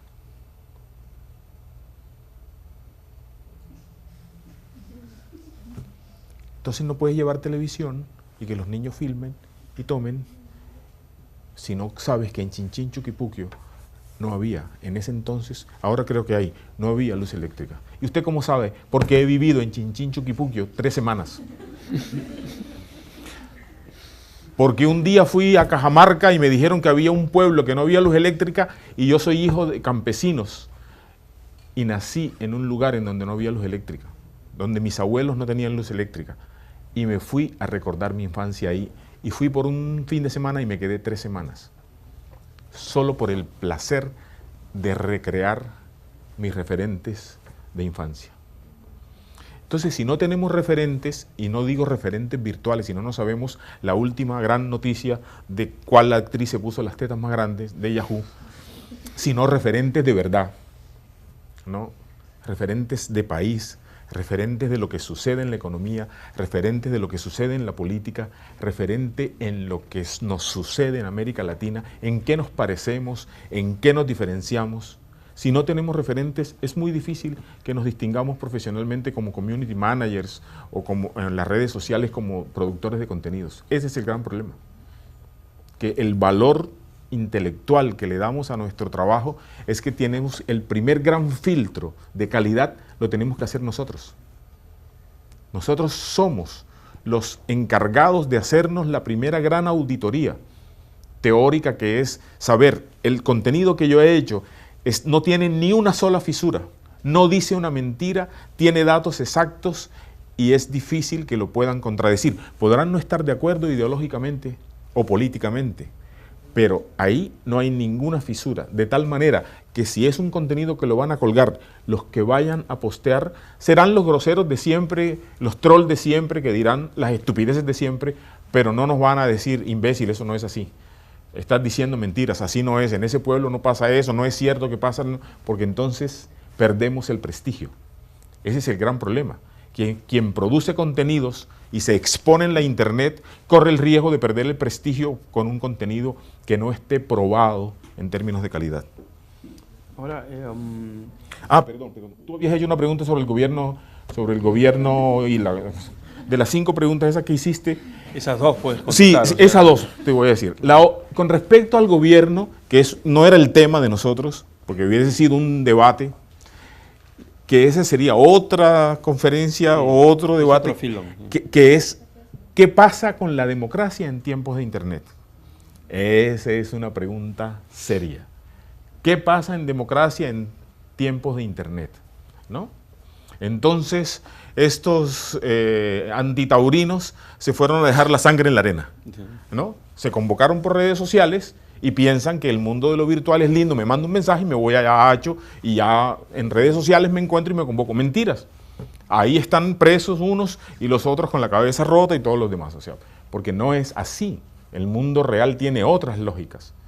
Y no es que porque te convoques por internet ya hiciste la acción de la democracia. Claro. Entonces, el gobierno peruano está en la agenda de los gobiernos de América Latina, tiene una agenda de gobierno electrónico. Existe una agenda de gobierno abierto, de datos abiertos, de transparencia, como decía Manuel al inicio de su exposición, que hay todo este discurso de la transparencia. Muchas veces se ocultan datos, pero en términos generales la mayoría de las municipalidades tienen una página web, ponen sus datos, hay la información básica y la que no, tú vas y la reclamas, la pides y exiges el derecho a la información. ¿Qué tendrían los periodistas y los ciudadanos en general digitales, la ciudadanía digital, que fue lo que tú preguntaste? Tendrían que saber cuáles son sus derechos digitales. Tendrían que saber cuáles son esos derechos. ¿Qué información me tiene que dar una entidad pública? ¿Cuándo tiene que dármela? ¿En cuánto tiempo debe responderme? ¿De qué manera debe responderme? Para poder ejercer los derechos, si no, no les van a poder, digamos, responder. Un ejemplo, las papeletas, las fotopapeletas. Ahí tienen un ejemplo, que no es un ejemplo de ciudadanía digital. No, el hombre le dolía en el bolsillo el dinero, montó su fanpage y ahí le cayó a todo el mundo. ¿Quiénes están ahí? ¿Ciudadanos preocupados porque mejore el tránsito? No, la gente que quería su plata, que no querían pagar. Enhorabuena, muy bien. Es una plataforma, yo quiero que me devuelvan mi plata y de paso, si encima eso me genera, digamos, una satisfacción personal, porque el hombre que hizo el fanpage ahora tiene la satisfacción personal de que él tomó la iniciativa de una especie que le da, de una movilidad que le daba a la red, que de otra manera hubiera puesto la denuncia en el Poder Judicial y le hubiera durado un montón de tiempos mientras fallaban a favor o en contra. No, acá ahora es así. El Premier dijo, ¿cómo dijo? Histeria. Hay una histeria. Con eso de la seguridad hay una histeria. Pues la histeria lo sacó del cargo, ¿no? Fue tan histérico el asunto que si bien lo habían programado... Le faltó algo de paranoia, ¿no? Claro, le faltó absolutamente paranoia y prudencia para decir lo que iba a decir, porque si fuese cierto que él había pensado salir, no estarían trayendo al presidente regional de San Martín a que venga y a crear un consejo extraordinario de presidentes regionales para que le den 45 días de licencia para que después el equipo jurídico del gobierno busque cómo hacer para que él sea, hasta donde el poder se lo permita, el premier de este país. Es mentiras, solo que había tantos problemas, ¿no? Y los spin doctors de Ollanta dijeron, bueno, ya no podemos más, o sea, este hombre se tiene que ir. Tienen que averiguar qué es spin doctor y ya se averigua. Contador de historias. Claro. Los que arman las historias. Claro.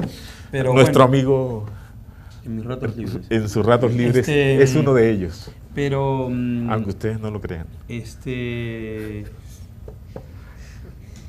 Yo tenía una idea sobre las capacidades o los elementos que debe tener el comunicador en la era digital.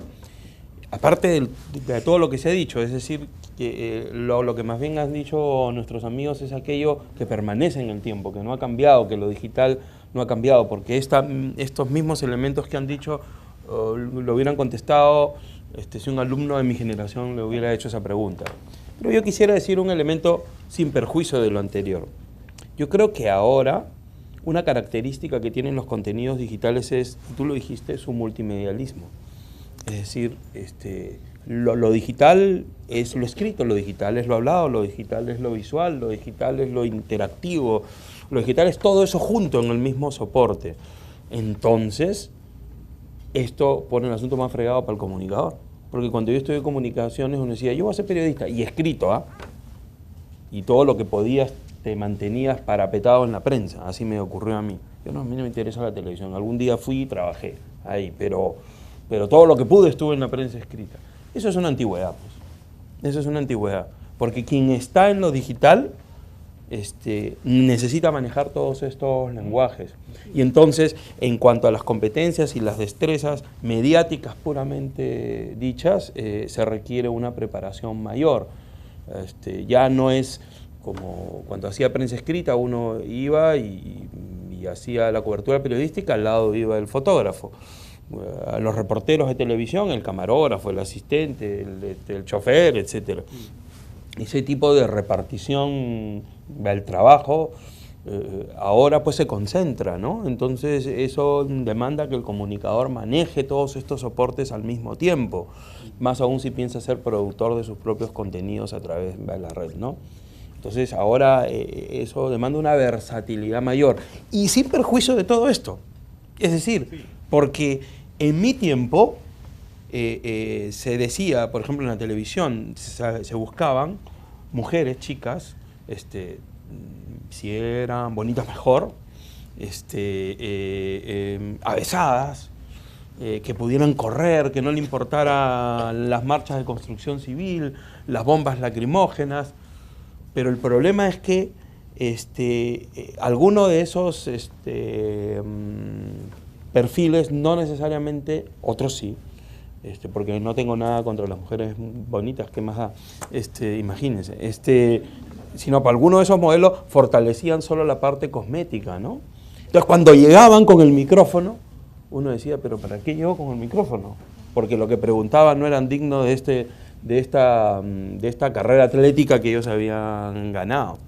Entonces, en ese tiempo se requería de esas reporteras que fueran, digamos, avesadas, que no le tuvieran miedo a nadie y que con esa belleza quebraran ciertas barreras de las fuentes masculinas, pero que supieran preguntar.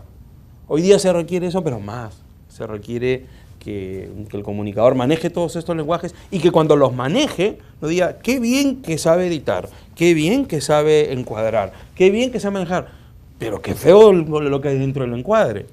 No es cierto. O sea, en ese tiempo, qué bueno que corre, pero qué mal que pregunta.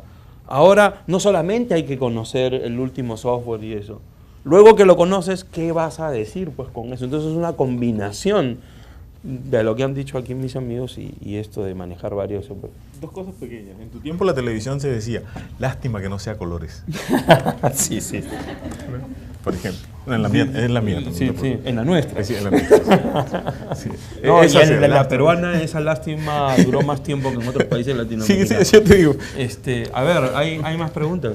No, pero con respecto a lo que tú decías de la historia, de lo que se pregunta, imagínense ustedes el periodismo deportivo. Cuando tú graficabas eso de cómo te lanzas hacia la fuente, a mí me produce una curiosidad sociológica siempre ver los programas, porque yo veo cómo se lanza el periodista deportivo y ahora los jóvenes así van y le preguntan a este hombre, está todo sudado y no sabe ni de dónde queda la salida del camerino, cómo metió el gol. Si es un acto absolutamente animal que es patear. ¿Cómo diablo le pides cómo fue que metió el gol? No sabe, ese hombre no tiene ni idea de qué hizo. Yo pateé. ¿No? O sea, si es una cosa que se resuelve a patadas, ¿no? Entonces tú te imaginas las especialidades que tenemos que enfrentar nosotros para poder hacer algunos trabajos en el periodismo. Es una locura, Sí, sí, sí. ¿no? ¿Cómo le preguntas a alguien, y señor, ¿y cómo metió el gol? Ese hombre no sabe cómo hizo, ¿no? Se movió de derecha a izquierda y el otro dio un descuido y pateó, además. O sea, imagínese usted una cosa que se resuelve a patadas. Muy bien. ¿Hay alguna otra pregunta? Ha sido un quinteto de preguntas que ha suscitado otro de respuestas. Por ahí al profesor Córdoba. Bien, muy interesante la conversación, no quiero tapar acá, pero muy interesante la conversación planteada por Ricardo y con Livingston y con Manuel. Esa pregunta va para los dos, para los tres, pero me voy a referir más a lo que señaló Livingston en la última parte. Esta, vamos a decir, forma de ver las redes sociales, el escenario como lo han marcado ustedes, Livingston en este caso, viendo sobre el uso de las redes sociales, que es un tema que también puede ser relacionado con lo generacional. Podría también haberse visto desde un punto de vista diferente, porque evidentemente los medios eran otros, pero tú justamente nombraste a la Escuela de Frankfurt, es decir, ya en los años 30 se hablaba de un hombre unidimensional, de un hombre poco pensante. ¿No crees que esta es una historia repetida, es una historia cíclica y que de alguna manera este problema generacional no solamente compete a la generación millennial o a la generación Y, sino a las generaciones X y a las generaciones porque las personas somos resultados de algo, ¿no? Yo que todos los días, al igual que ustedes, intercambio opiniones con mis alumnos, seguramente algo hemos hecho mal o no hemos hecho del todo bien la generación. En ese sentido, Livingston, y para direccionar la pregunta, ¿cuál es el escenario que ves, ya no actual, sino, y Manuel también, en la proyección? ¿Esto es una cuestión de idiosincrasia? ¿Es una cuestión generacional? ¿Las realidades son muy similares, por ejemplo, en Colombia? ¿Cómo se trata un tema de desinterés por la lectura? ¿Cómo se trata un tema de desinterés por temas relevantes? Es una cuestión de qué tipo, o sea, ¿cuál es la solución? Porque hablamos la educación. ¿Qué soluciones tú planteas o qué propuestas, ¿no? a futuro, igual, Manuel? Esa es mi pregunta. Creo que la referencia es que tenemos la obligación de volvernos más competitivos. Es decir, creo que seguimos siendo, si nosotros miramos las tendencias del trabajo en comunicación, de la investigación en comunicación, felizmente la teoría crítica, que era más crítica que teoría, digamos, no sé si Manuel esté de acuerdo conmigo en eso, pero bueno, digamos, es toda una discusión y no es la de este seminario, pero lo interesante de la escuela de Chicago es que ellos se acercaron a la etnografía para poder mirar, entender el hombre en la urbe. Y yo creo que la pregunta por la urbe es la pregunta inédita. O sea, ¿qué hacemos? ¿Cómo nos volvemos urbanos? ¿Cómo somos sujetos urbanos para entender cómo movernos en la escena urbana? Y creo que ahí, digamos, si somos profesionales que vamos a trabajar en la ciudad para corporaciones públicas o privadas, para entidades de servicio, Benjamin lo decía en su texto, el narrador, búsquenlo en internet, también ahí está, dice, ¿qué significa narrar? Entonces, claro, ustedes ahora tienen el reto de narrar en 1 minuto.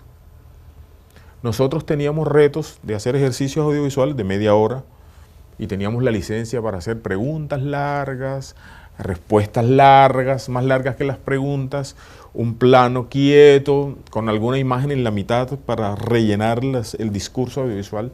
Ustedes ahora están más o menos, el audiovisual es como ese mismo precio, no todo da vueltas, ¿no? Y eso le llaman multimedia. Bueno, pero eso tienen que aprender a hacer porque así es que los perciben los consumidores de esos mensajes. Ustedes tienen que mirar cuáles son las tendencias de lo que la gente percibe y tratar de ir mirando. Creo que lo grave, igual también Benjamin hablaba de la crisis del original, ¿no? O sea, la obra de arte en la era de la reproductibilidad técnica. Estamos, creo que, en el mismo escenario. O sea, la obra de arte ya no es... Lo que hay es una gran reproducción, un gran remix de todo. Hay un filósofo alemán, claro, pero que escribe un texto que se llama Sobre lo Nuevo, se llama Boris Groys, y Boris Groys dice precisamente eso, es que no hay nada nuevo. De lo que se trata es de el reciclaje y dar vueltas a las ideas y dar vueltas a las ideas, y entonces la gran presión que todos tienen es el original. Les pasa a uno cuando está en la universidad. Luis, acabo de hacer una fotografía que es linda. Mira, estaba el paisaje, estaba el barco, pasaba la golondrina, estaba el atardecer cayendo y tú te fajas una narración y cuando vas a ver la foto, ¿viste? O sea, la narración era mucho más sugestiva que la foto que supuestamente tú habías logrado y creías que era más linda. Creo que eso nos pasa. Y entonces yo sí creo que tenemos que saber que ser originales en este tiempo significa tener grandes referentes para poder conectarse, digamos, con este mundo de lo digital, de que lo que hay es un inmenso remix de todo y que obviamente podríamos traer a Marcuse a este tiempo y revisarlo, y a Eric Fromm y revisarlo, y podrían de alguna manera casar más o menos en algunos aspectos. Pero bueno, el asunto es que estos son estos tiempos y hay que mirar en estos tiempos cuáles son los discursos que nos ayuden a interpretarlo de mejor manera. O sea, aquellos textos igual, porque si no nos siguiéramos leyendo a Platón o a Aristóteles, digamos, sería lo mismo. Creo que sí hay que buscar en nuestro tiempo los autores que hablan de temas específicos de comunicación y mirar cómo lo están planteando. O sea, por ejemplo, un gringo como Bill Nichols, que tiene un texto que se llama La representación de la realidad. Quien quiera hacer documentales tiene que ir a leer eso. Porque él no dice es cómo pones la cámara, sino cómo capturar la realidad. Cuando tú haces una narración, un dramatizado, el dramatizado es absolutamente fácil, porque tú eres Dios. Tú dices, apaguen la luz, se enciende la luz, Pedro entra, María sale, se miran, abrazan, tú eres Dios. Cuando quieres ir a registrar la realidad, no hay Dios que valga. ¿Dónde diablos pones la cámara en el mercado para hacer una nota? ¿A quién entrevistas? En un golpe de vista, ¿cuál es el personaje en una situación que tú crees que te puede dar la mejor versión y tienes 3 segundos para hacerlo? Ese es el gran problema. El problema es que nos hemos metido tanto en el mundo de lo virtual que nos perdimos en la ruta de lo real. Nos perdimos en la ciudad. No conocemos la ciudad, no sabemos cómo es el espíritu de lo urbano y esa selva de cemento, en esa selva de cemento y de fieras salvajes, cómo no, estamos perdidos, creo yo. Yo estaba conversando con un compañero también docente en otra universidad y me decía justamente que ser docente en estos tiempos, en la era de Internet, es tan difícil como ser astronauta, ¿no? Él hacía este comentario porque le era muy difícil captar la atención de sus alumnos más allá del minuto 20, ¿no? Y eso es pues algo complicado, ¿no? Que justamente también viene acompañado de nuevos parámetros de consumo, nuevas costumbres, nuevos usos y nuevas tecnologías, ¿no? Entonces es algo que nos ha complicado la labor docente definitivamente, ¿no? Enseñar no es fácil. Desde la praxis, a mí me gusta siempre resaltar algunos aspectos, ¿no? No podemos ignorar las tecnologías, ¿no? Ya son parte de nuestra realidad y no deberíamos de cometer el mismo error que en algunos momentos de la historia también se empezaron a ver y notar, ¿no? Cuando surgió la televisión, cuando llegaron nuevos medios en aquellos entonces, también hubo una percepción algo escéptica del asunto, ¿no? De repente, bueno, y no tantas veces que se mató a la prensa escrita o a lo impreso y todavía seguimos teniendo libros, ¿no? Al cine. O al cine, etcétera, ¿no? Entonces, El cine ha resucitado varias veces. tenemos internet, tenemos tecnologías, así es que eso es lo que tenemos, ¿no? La idea es buscar acomodarnos, ¿no? Y siempre si revisamos las experiencias que han hecho otros docentes, otros investigadores y lo que han también estudiado, y hay de todo, ¿no? Hay buenas experiencias, hay experiencias no tan buenas para los impactos que está generando las tecnologías en la educación, ¿no? En los procesos cognitivos inclusive también, ¿no?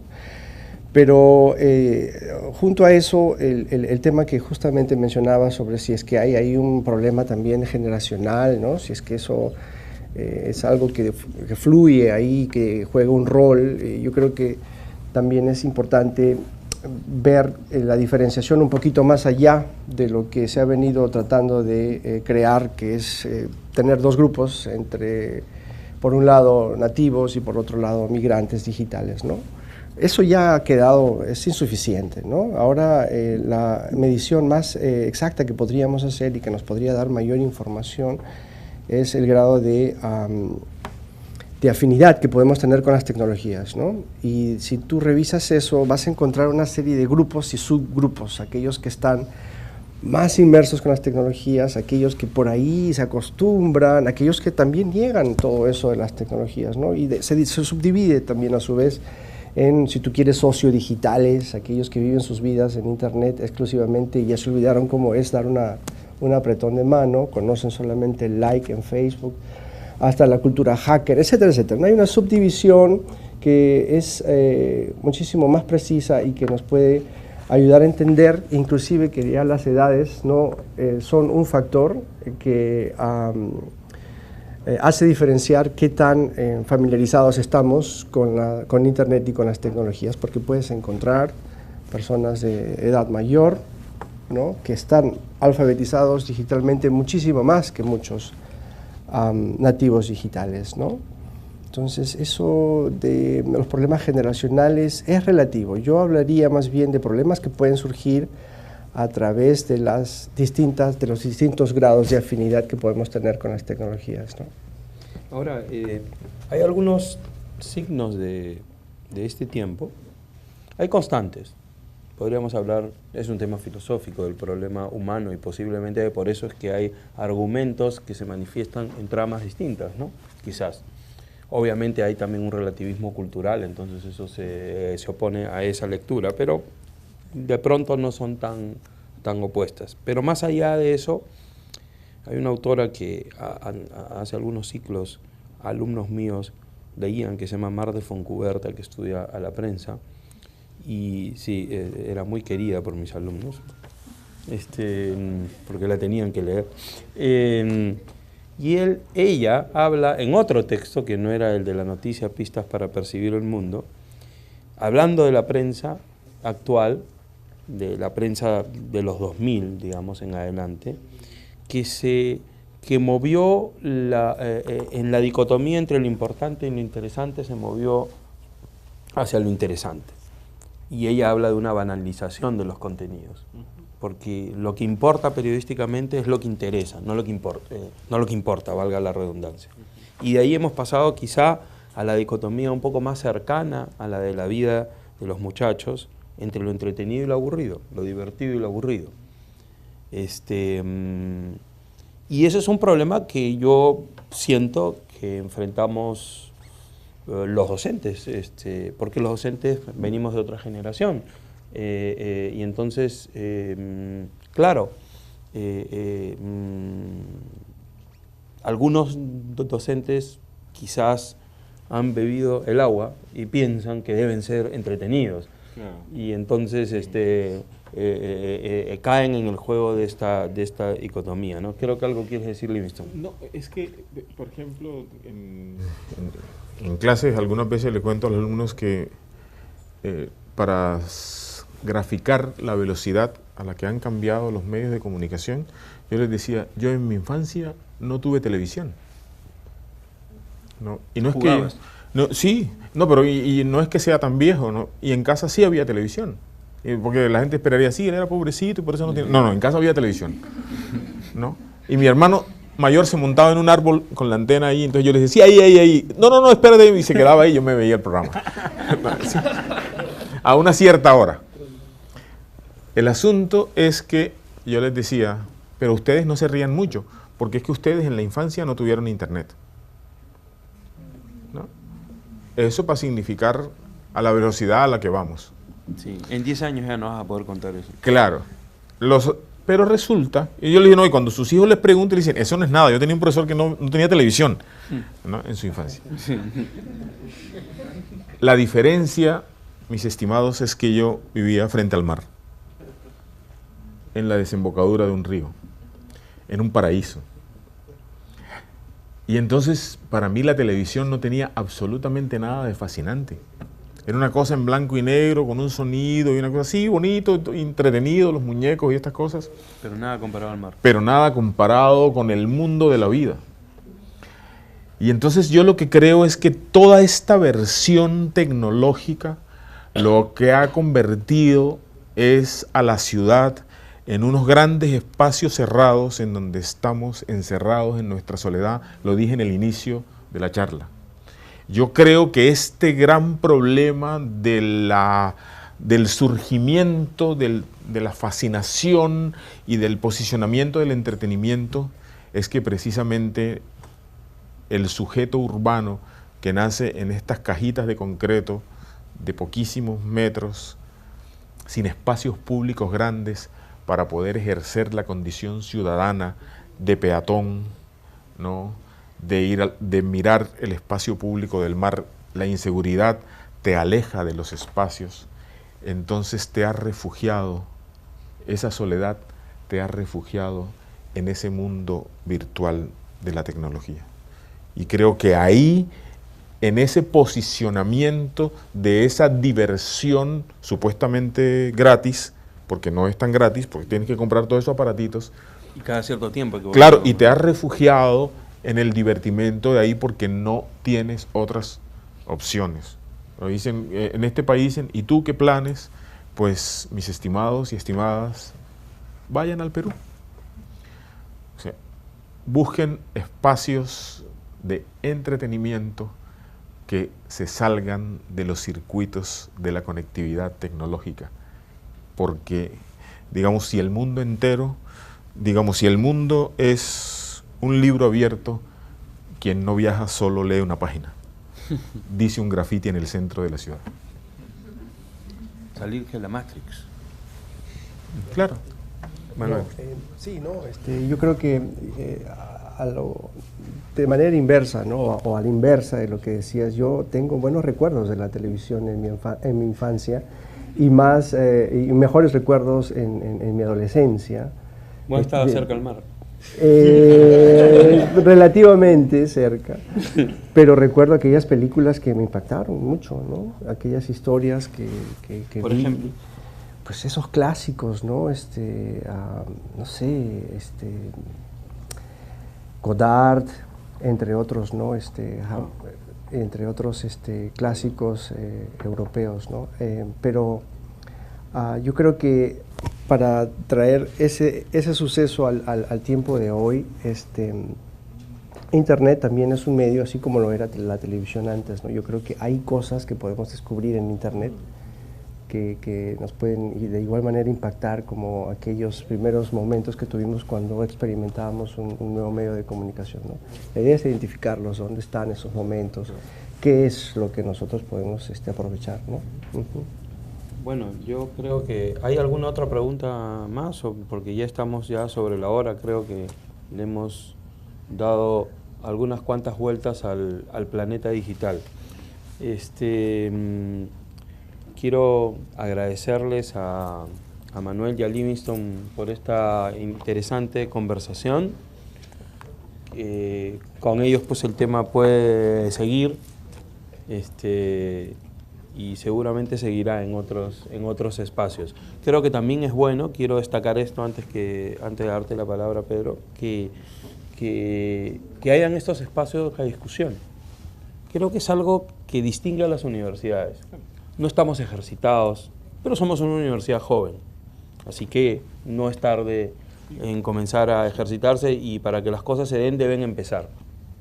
Y yo creo que con el paso del tiempo van a ser más frecuentes, no necesariamente en el marco de un evento tan grande como Comunícate, sino en cualquier otra circunstancia. ¿Por qué no armamos una mesa redonda sobre este tema? Juntamos otros docentes, quizá algunos alumnos tienen cosas que decir, que preguntar, y nos ponemos a discutir sobre el asunto en los mejores términos, en un ejercicio intelectual, en el mejor sentido del término, es decir, no aburrido, anquilosado, ¿no es cierto? Porque eso es la vida del comunicador. El comunicador es una persona que siempre quiere abordar los temas, lejos de cualquier tipo de dogmatismo, de cortapisa.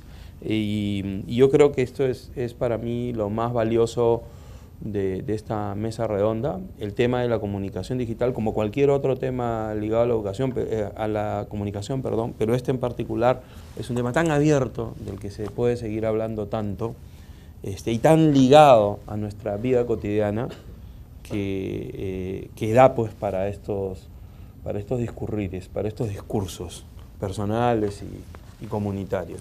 Pedro. Bien. Al igual que Ricardo, agradecer a nuestros profesores Manuel Santillán y Livingston Crawford por su presencia en esta mesa redonda, y a continuación vamos a entregarles un presente, es un diploma por su participación justamente en esta mesa redonda, y lo bueno es que van a ser primer y segundo puesto, ¿eh? Y en este caso lo va a entregar nuestro coordinador Ricardo. Manuel, un reconocimiento por tu participación, maestro. Fuerte aplauso, por favor.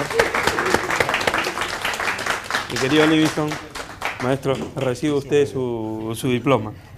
Estamos todos bien graduados. Bien, esto sería todo por hoy. Gracias por su participación, muy amables. Nos vemos.